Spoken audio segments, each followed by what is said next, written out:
Welcome to the Rap Jux podcast. Welcome to the Rap Jux podcast. Welcome. Yo. What's good? It's your boy Prophet, host of the Rap Jux podcast, aka Papa from Uptown, coming at you again with another one. Man, look, Fat Joe's been in the news recently, man.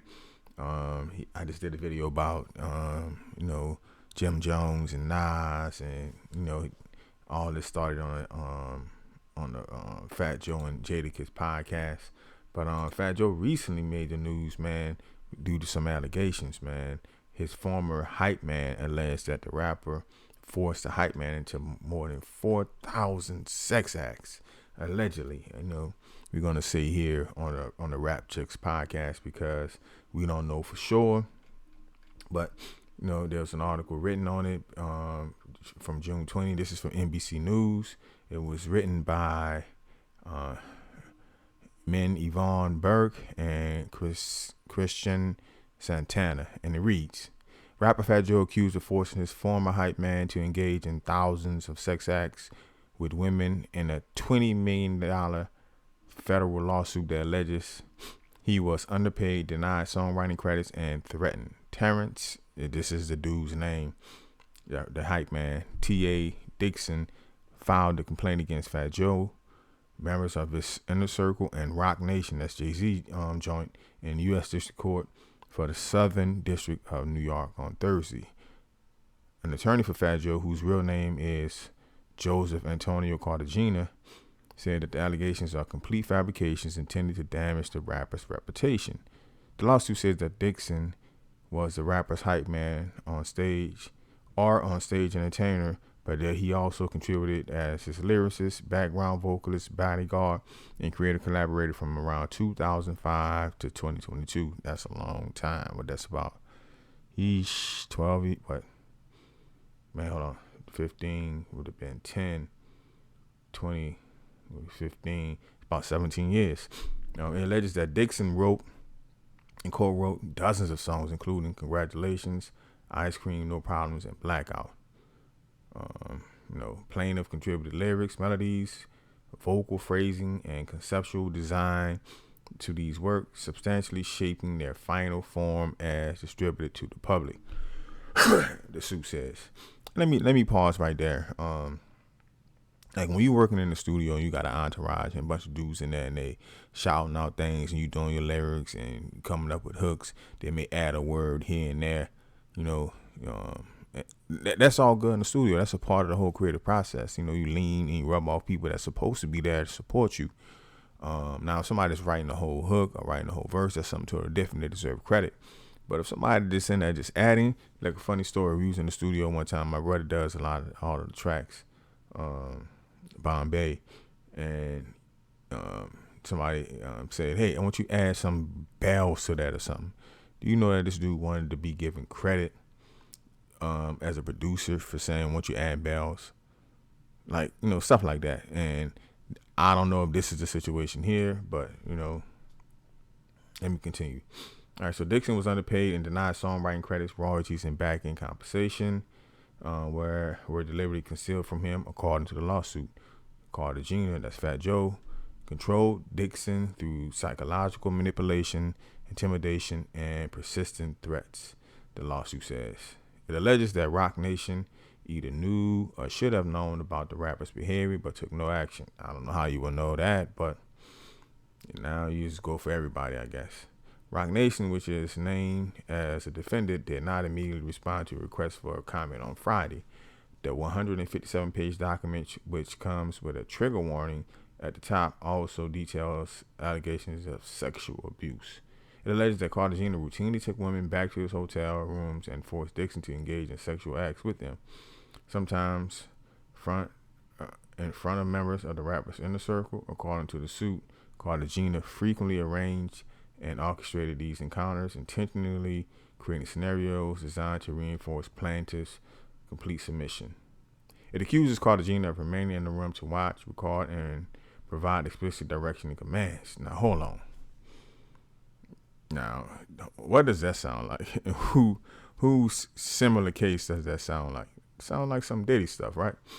Diddy being in the room, giving casket commands and watching her perform sex acts with other men.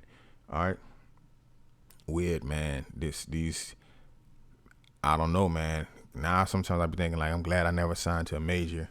We never signed to a major label because, but I know dudes who signed to major labels, dudes I came up with, and they never. Well, anyway, Dixon did not want to participate in the acts, the lawsuit says, but he did.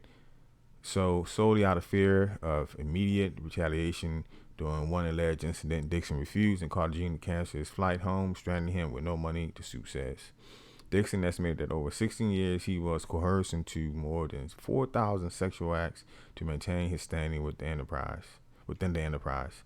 The lawsuit also alleges that Dixon witnessed Cartagena engage in sexual relations with 15 and 16-year-old girls.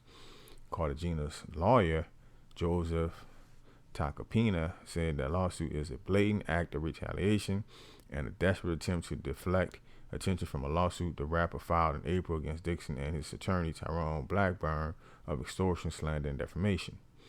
Cartagena's lawsuit says that things ended amicably with Dixon in 2019 and that it was not until years later that Dixon alleged that he had been underpaid while he was working with the rapper. The suit says Cartagena compensated Dixon handsomely for assisting him on tours and denies Dixon's allegations with the rapper had sexual relations with minors. It further accuses Dixon and Blackburn of trying to extort Cartagena for money. Quote, "We didn't just sue a disgruntled former employee trying to revive a false claim from 15 years ago. We sued the lawyer behind it all," Tacopina said in a statement.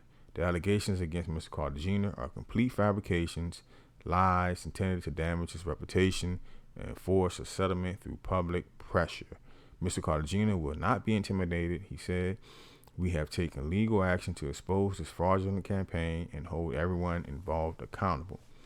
In response, Blackburn said that Friday that Cartagena is desperate and grasping for straws. We met with the law enforcement, quote, this is a quote, "We met with the law enforcement. Let's wait and see who they believe," he said. This is Dixon's attorney. The lawsuit says Dixon suffered severe emotional injuries, including chronic anxiety, debilitating fear, and symptoms consistent with post-traumatic stress disorder. He remains in trauma-enforced therapy, the suit says. Trauma-enforced therapy. Man, after I heard about influenza, anything's possible. Well, that was the end of the article, man.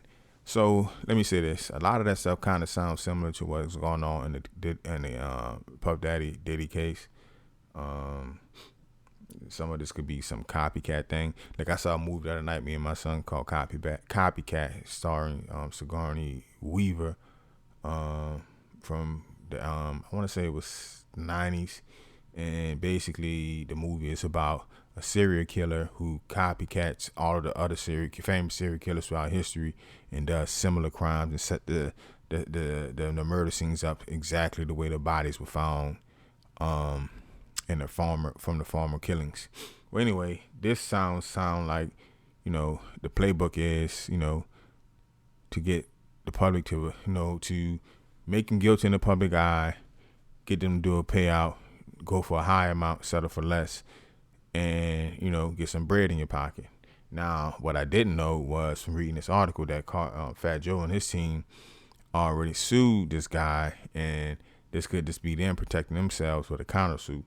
But I don't know, man. But if any of this is true, last year, when Cat Williams came with the video on Shay Shay, he said a lot of stuff will be revealed, and we still revealing this in 2025. So I don't know how much of this is true. You're saying sex act with minors, and what's really creepy is him watching this guy in over 4,000 sex acts. And also, what's kind of strange is your boss leaves you behind, cancels your flight, and you've been working all this time, and you don't have enough money to get your own plane ticket. You were totally dependent upon him. So a lot of this stuff is weird and strange, man. I don't know. It's highly weird for a reason. This music industry is weird, from Bambaataa to to Puffy to everybody in between. Of course, I'm an MC myself. Had I had the opportunity back then to sign with a major, of course I would have. And it's life changing money. And you guys would probably know I'll be a household name today, like some of the dudes I grew up with from the city. But y'all let me know y'all thoughts. Y'all think this is real? You think this is fake? Somebody that's trying to get a quick money grab? Y'all let me know y'all thoughts in the comments. Of course, like, share, subscribe to the video.